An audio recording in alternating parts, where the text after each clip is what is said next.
I taught my son how to write his name.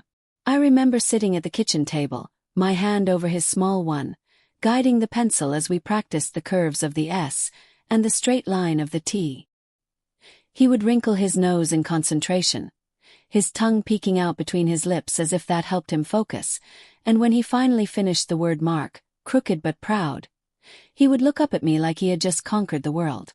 I never imagined that 40 years later, he would use that same hand to write 3 words that would shatter my life. Don't come back. The note was taped to the front door of the house I had lived in for 3 decades. The house where his height was still marked in pencil on the kitchen pantry. The house I had worked 2 jobs to keep after his father died. Before I continue, please subscribe, because what my son did changed my life forever, and I know I'm not the only mother this has happened to. I stood there on the porch, my suitcase heavy in my hand, my heart heavier in my chest. I tried my key one more time. It didn't fit. The brass felt cold and unfamiliar. He hadn't just changed his mind. He had changed the locks while I was away visiting my sister. My son Mark wasn't a cruel man. At least, that's what I had told myself for 40 years. He was the boy who rescued stray kittens and saved his allowance to buy me lilies on Mother's Day. But as I stood in the fading afternoon light, the silence coming from inside those walls felt like a physical blow. He wasn't just locking me out of a building. He was locking me out of my own history. I rang the doorbell. Once. A 3rd time, longer this time, until my finger began to ache. Nothing. No footsteps. No shadow passing by the front window. I knocked until my knuckles turned red. Still nothing. I pressed my forehead against the glass. I could see my own reflection, older now, more tired than I remembered.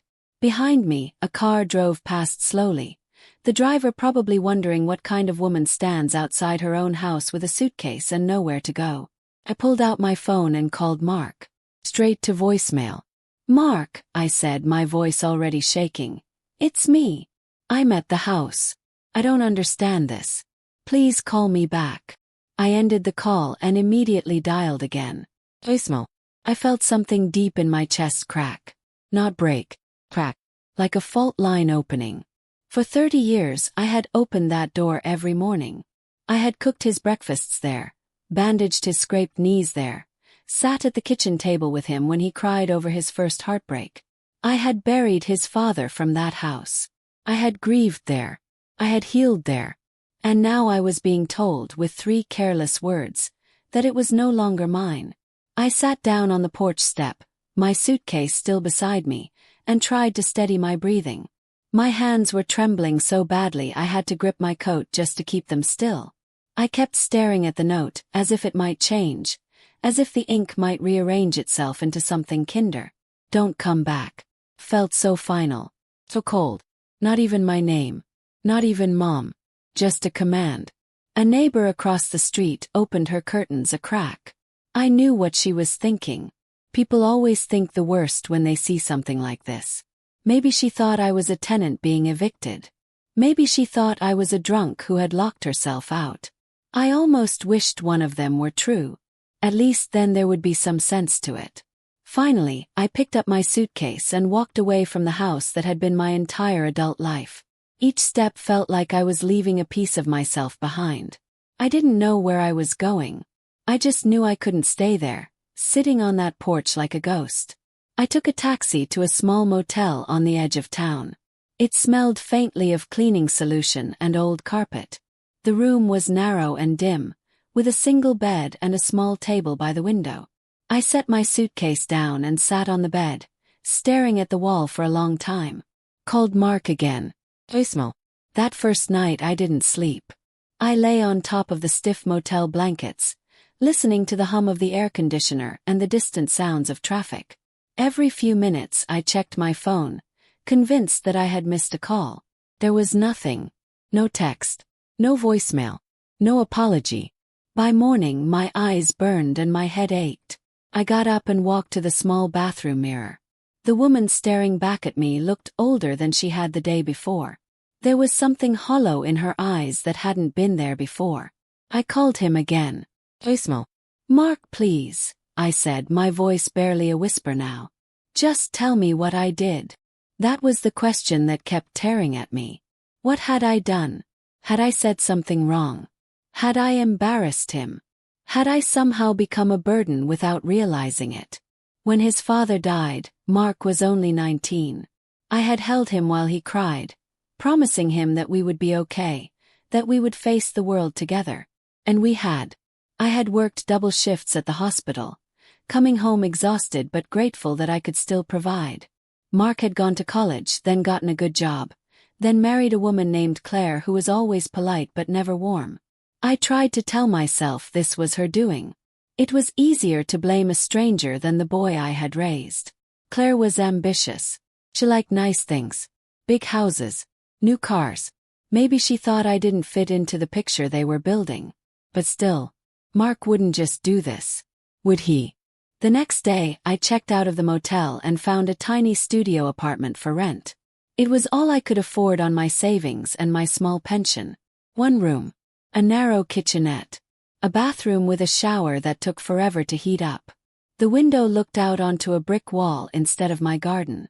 I moved in with 2 suitcases and a heart full of questions. The first week I called Mark every day. Morning. Afternoon. Evening. Sometimes I left messages. Sometimes I just hung up when I heard his voice on the greeting.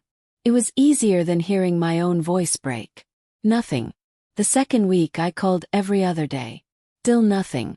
By the end of the month, I was calling once a week, my hope thinning with each unanswered ring.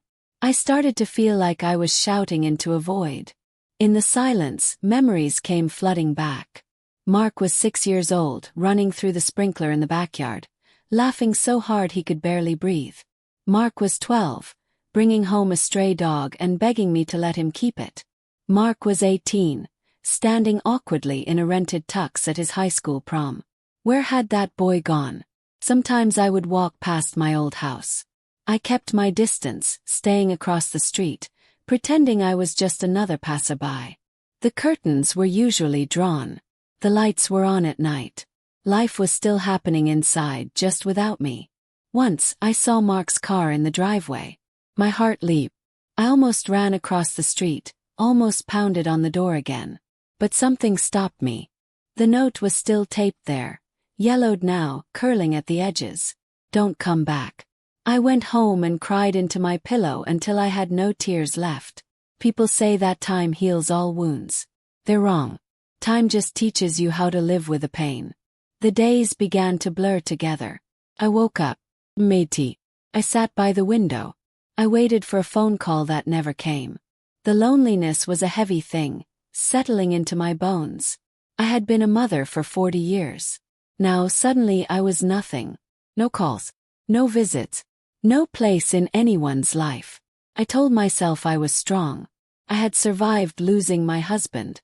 I had survived raising a child alone. I would survive this too. But strength doesn't make the nights any quieter. Exactly 60 days after I found that note on my door, there was a knock at my apartment. I wasn't expecting anyone. I rarely had visitors. I walked to the door slowly, my heart already beating faster than it should. A man stood in the hallway, holding a thick envelope. He looked nervous, like he wasn't sure he was in the right place. "Are you Margaret?" he asked. He nodded. He handed me the envelope. "This was supposed to go to your house on Willow Street. But the address was changed. I tracked you down through the county records." My hands felt numb as I took it from him. "Thank you," I said. He left, and I stood there in my doorway, staring at my name printed neatly on the front of the envelope. I didn't know it yet, but whatever was inside would tear open every lie I had been living with for the past 2 months. And it would change everything. I sat at the small kitchen table in my studio apartment for a long time after the man left, staring at that envelope like it might explode if I opened it. My name was printed in clean, professional letters. Not handwritten. Not personal. Official. That alone made my stomach tighten. I finally slid a finger under the seal and pulled it open. Inside were several sheets of paper, folded carefully. Legal language filled the pages, dense paragraphs, numbers, and terms that made my eyes ache. But one phrase jumped out at me, as if it had been written in bold even though it wasn't. Notice of default. I didn't fully understand what it meant, but I understood enough to know it was bad.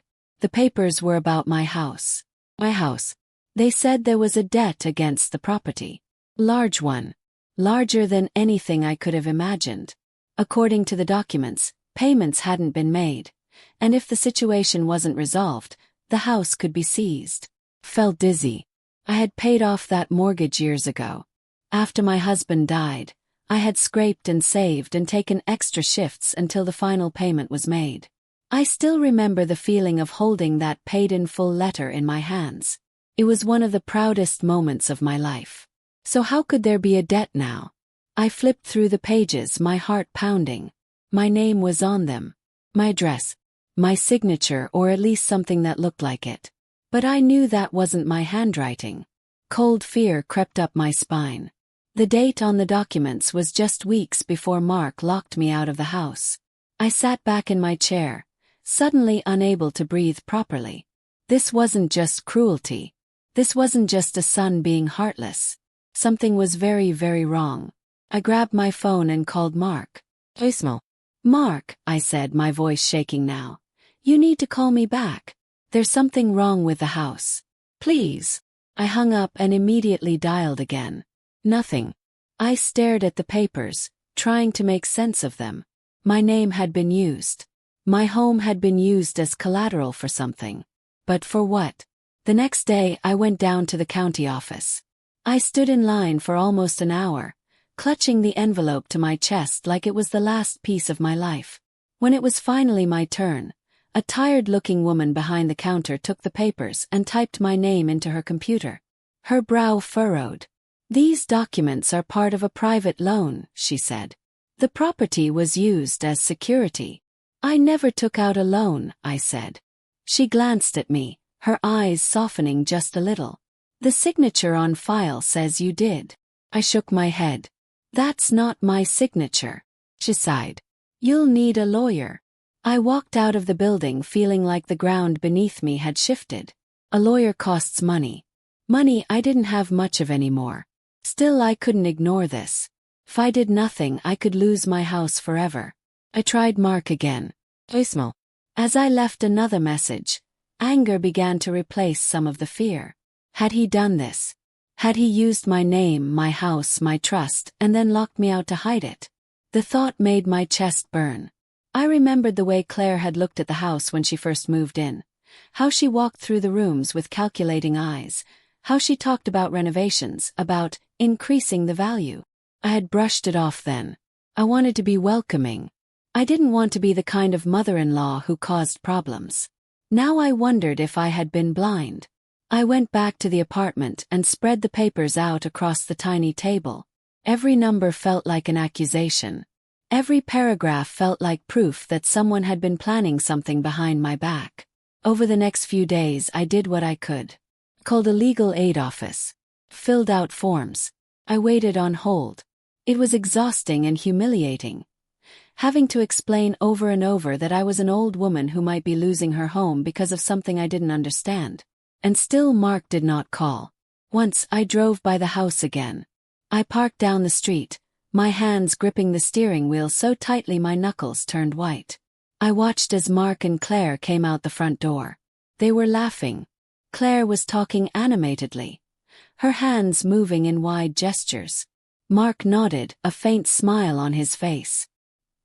He didn't look like a man who had just destroyed his mother's life. The sight of them together, so normal and so happy, felt like a slap. That night, I left him a message I had been holding back. Mark, I said, my voice low and steady, if you've done something with my house, you need to tell me. I won't go away. I won't just disappear. My phone remained silent. In the quiet of my apartment, I began to feel something hardening inside me. This wasn't just about hurt anymore. This was about survival. I started looking through old files I had kept. Tax records, insurance papers, anything related to the house. I had always been careful with my paperwork. Every important document was in a labeled folder, neatly tucked away. As I went through them, I noticed something missing. The original deed. I knew exactly where it had been, in a blue folder in the filing cabinet in the study. But that cabinet was in the house Mark had locked me out of. A terrible thought took hold. What if this had been planned? The idea that my own son might have betrayed me like this made my stomach twist. But the evidence was stacking up, whether I wanted to believe it or not. I wasn't just a mother who had been rejected. I was a woman whose home, whose identity, and whose security were being stolen. And I was done waiting quietly for answers that were never coming. 2 months ago I had been heartbroken. Now I was starting to feel something else entirely. Anger. The anger didn't come all at once. It crept in quietly, like a slow-burning fire under my skin, warming me in places that had gone cold with grief. I still woke up every morning with the same ache in my chest, the same space where my son's voice used to be, but now there was something else beneath it. A sense that I was being wronged in a way that went far beyond hurt feelings. The days passed in a strange, heavy rhythm. I would make myself tea, sit by the window of my studio apartment, and stare out at the brick wall across the alley. Sometimes I imagined it was the side of my old house, that if I just looked hard enough, I would see my garden peeking around the corner, the roses I had planted with Mark when he was still small enough to sit on my shoulders. I still tried calling him. Not every day anymore. I didn't have the energy for that. But once a week, usually on Sunday evenings when the silence felt loudest, I would dial his number and wait. Voicemail. I stopped leaving messages after a while. There was something too humiliating about begging into the void. The letter about the debt sat in a neat stack on my table. I read it so many times I could recite parts of it by heart. I still didn't fully understand how someone could use my name and my property without me knowing, but I understood that it had happened. And I understood that the people who did it had wanted me out of the way. Every time I passed my old house, the curtains were closed a little tighter. Once, I saw Claire through the front window, walking past the couch I had picked out years ago, holding her phone to her ear, laughing. She looked perfectly at home. It felt like I was watching a stranger live my life. I tried to talk to a lawyer through the legal aid clinic, but everything moved painfully slowly. Paperwork. Appointments. More paperwork. I kept thinking that if Mark would just talk to me, he could explain everything. Maybe it was a misunderstanding. Maybe there was some terrible mistake. But deep down I knew it wasn't that simple. One afternoon I decided to walk past the house again. I told myself I was just going for a walk, but my feet carried me there without me really choosing. I stood across the street, pretending to look at my phone, and watched the front door. It opened. Mark stepped out. He looked thinner. His shoulders were hunched, as if he was carrying something heavy that no one else could see. For a moment, I almost called out to him. My heart surged with a desperate hope that maybe, just maybe, this nightmare was about to end. Then Claire appeared behind him. She touched his arm and he flinched. The way he flinched made my breath catch. They spoke quietly for a moment. I couldn't hear what they were saying, but Mark's face was pale. Claire's mouth moved quickly, sharply. She didn't look like a woman having a calm conversation. She looked like someone giving orders. They got into their car and drove away. I stood there long after they were gone, my heart pounding. That one small moment had unsettled me more than anything else. Mark hadn't looked cruel. He hadn't even looked indifferent. He had looked afraid. That night I couldn't sleep. I lay in bed, staring at the ceiling, replaying that image in my mind. His stiff posture. The way he had avoided looking at her. The tension in his jaw. It didn't fit the picture I had built of him as the villain. But then why the note? Why the silence? Why the debt? The questions piled up, pressing down on me until it felt hard to breathe. A few days later, I received another letter in the mail. This one was thicker, heavier. My hand shook as I opened it. More legal language. More numbers. And this time something else. A copy of a document with my forged signature. I recognized my name, but the writing was wrong. The curves were too stiff. The slant was off. It was a poor imitation, like someone who had only ever seen my handwriting once had tried to recreate it. Someone had signed my name to a loan worth hundreds of thousands of dollars. Someone had put my house on the line. I sat at my table, staring at that signature, and something inside me finally snapped. This wasn't just betrayal. It was a crime. And the more I thought about it, the more one question refused to go away. If Mark was so greedy, so heartless, why would he go through all this trouble to lock me out instead of just asking me to sign something? Why leave a note instead of confronting me? No matter how angry I was, I knew my son. He wasn't brave enough for that kind of cruelty. Not to my face. Something was forcing his hand. That realization scared me more than the idea that he hated me, because it meant that whatever was happening was bigger than just our family. The next morning I went back to the county office. Asked questions. I requested copies of every document tied to my house. Took notes. I paid small fees I could barely afford because I needed to know. One name appeared again and again in the paperwork. Private lender. A company I had never heard of. And one other name. Blair. It was subtle, easy to miss. But it was there, listed as a secondary contact on one of the forms. My daughter-in-law was tangled up in this. I walked out of the building into the cold air, my heart racing. Pieces were starting to fall into place, and I didn't like the picture they were forming. That evening, I did something I hadn't done since Mark was a teenager. I waited outside my old house, sitting in my car a block away, watching the front door. I didn't know what I was waiting for. Sign. Mistake. Anything. It was nearly dark when Mark finally came home. He parked in the driveway and just sat there for a long moment, his head resting against the steering wheel. I could see his shoulders shaking.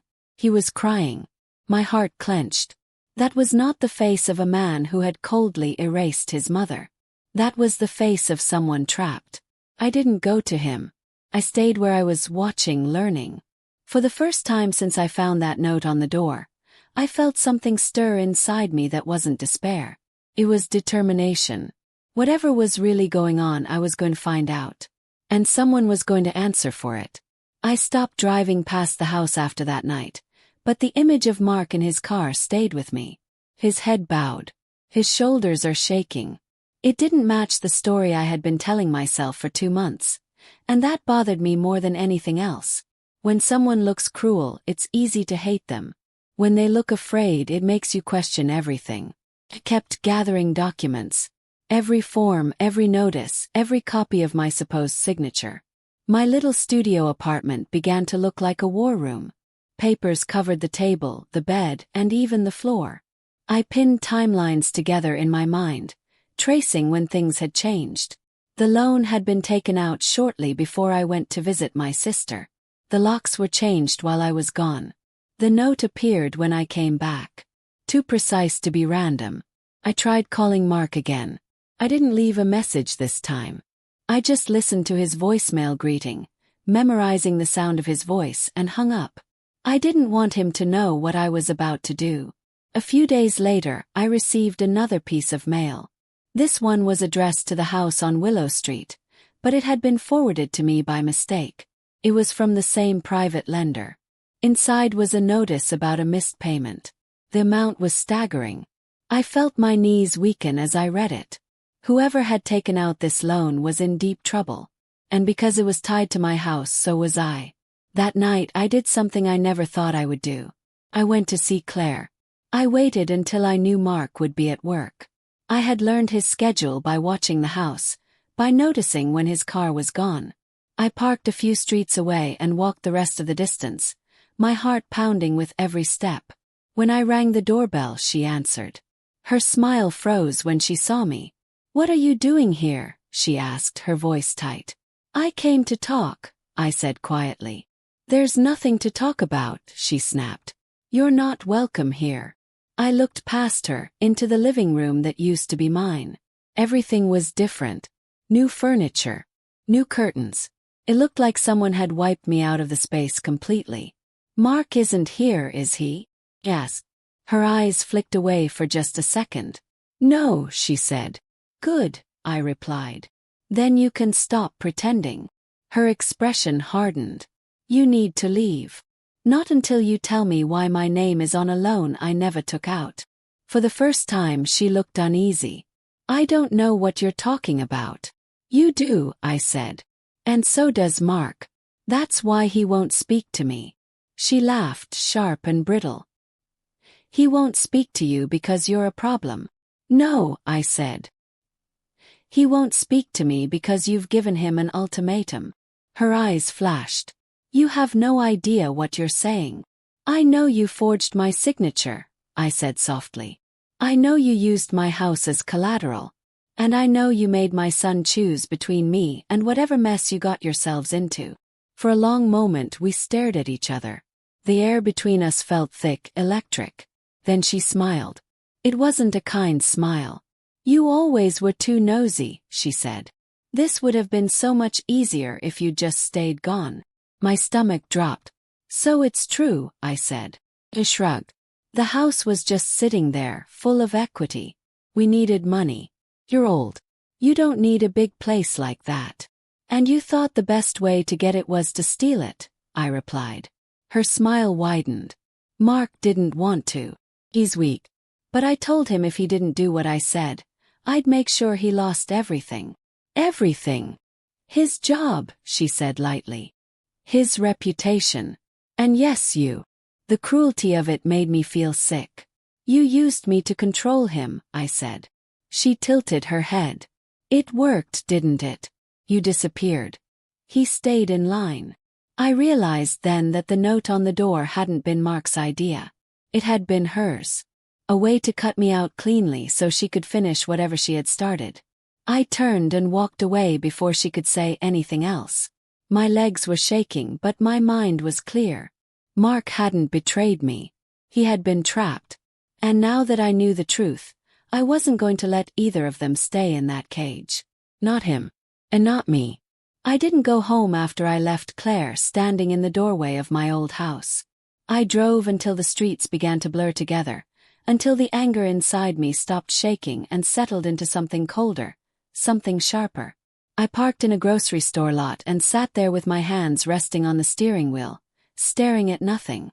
My heart was pounding, but my mind felt strangely calm. So it was true. My house, name, my life, all of it had been used like a tool. And Mark, my sweet, stubborn, gentle boy, had been crushed between loyalty and fear. I remembered the way he had flinched when Claire touched his arm. The way he had looked down at the steering wheel, as if he couldn't even bear to meet the world's eyes anymore. That wasn't the face of a man who had chosen to hurt his mother. It was the face of a man who had been cornered. When I finally drove back to my apartment, the sky was already dark. I unlocked the door, stepped inside, and leaned against it for a moment, breathing deeply. Everything in me wanted to call Mark. To tell him I knew. To tell him I was here. But I didn't. Not yet. I needed more than anger and instinct. I needed proof. Over the next few days I became someone else. I stopped crying. I stopped wandering past my old house. I started making phone calls. Quiet ones. Careful ones. I called the legal aid office again and asked very specific questions. I asked what happened when a signature was forged. I asked what happened when property was used as collateral without the owner's consent. I asked what happened when fraud was committed within a marriage. The answers weren't comforting. They were powerful. I learned that the loan against my house was not just dangerous. It was illegal. I learned that if I could prove I hadn't signed those documents, the entire agreement could be voided.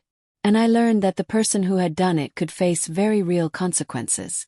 I also learned something else. Claire had been running this scheme longer than I realized. A clerk at the county office, a woman who had taken pity on me after seeing me come back again and again, quietly slipped me a piece of information. Claire's name was connected to several other property filings in neighboring counties. Not as an owner but as a contact. She was doing this to other people. That night I called Mark. Voicemail. This time I left a message. Mark, I said softly. I know about the loan. I know about Claire. I know you didn't do this to hurt me. I'm here. Whenever you're ready. My hand shook as I hung up. The next day he called me. I was in the middle of washing dishes when my phone rang. I froze when I saw his name on the screen. For a second I was afraid to answer, afraid that hearing his voice would break something inside me that I had just managed to hold together. But I answered. "Mom," he said.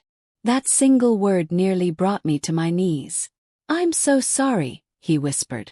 "I didn't know how to fix it." Closed my eyes. "I know, sweetheart." There was a long pause. I could hear him breathing on the other end of the line. It sounded ragged, like he'd been crying too. "She said she would ruin me," he finally said. "She said if I didn't do what she wanted, she'd send things to my boss. She'd destroy everything." "What things?" asked gently. "Things I told her in private," he replied. "Things that would make me look unstable, unreliable." "I was scared, Mom. I thought I was protecting you by pushing you away. I didn't want you anywhere near this." Tears slid down my cheeks. "You don't have to protect me alone anymore," I said. He broke down then, the sound of it raw and painful through the phone. "I didn't mean to hurt you. I swear." "I know," I said again. "And we're going to fix this." We talked for a long time. He told me everything. How Claire had come to him with a plan to take out a loan using the house. How she had promised it was temporary. How she had forged my signature and then used the debt to trap him. How the note on the door had been her idea, a way to make sure I couldn't interfere. "I was so ashamed," he said. "I didn't know how to tell you." "Shame is how people like her keep control," I replied quietly. "It's over now." By the time we hung up, I had a plan. I wasn't going to scream. I wasn't going to beg. I wasn't going to confront Claire in a doorway again. I was going to end this the right way. And she wasn't going to see it coming. I didn't rush after I spoke to Mark. I didn't confront Claire again. I didn't even go near the house.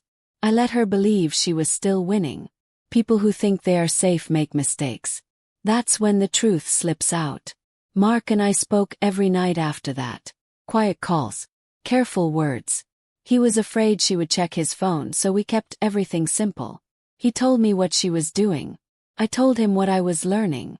Piece by piece, the puzzle came together. Claire had taken out multiple loans using other people's properties. She was drowning in debt from some kind of business scheme she had hidden from everyone. When things started collapsing, she grabbed the one asset she thought she could control easily. My house. She never expected me to fight back. With the help of the legal aid office and one very patient attorney who believed me, we filed a fraud report. Every forged signature, every altered document, every connection between Claire and that private lender was documented. We didn't warn her. One afternoon, while Claire was out shopping, officers came to the house.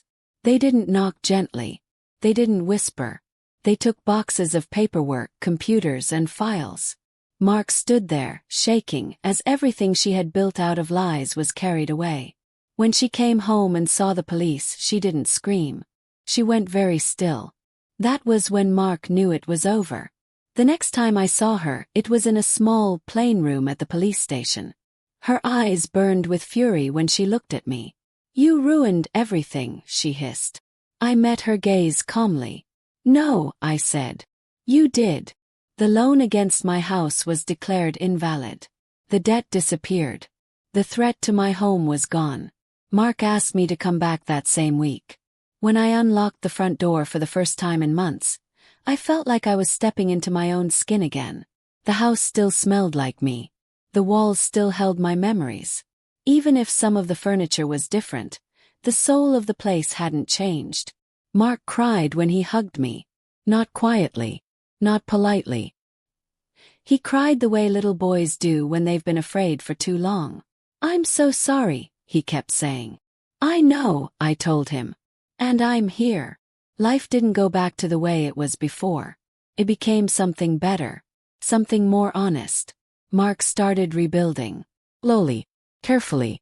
We planted new flowers in the garden together, right where the roses had once been. When I pressed my hand into the dirt, I thought about that day long ago, when I guided his tiny fingers around a pencil. I taught him how to write his name. And now, in the end, he learned how to write our future again. Together,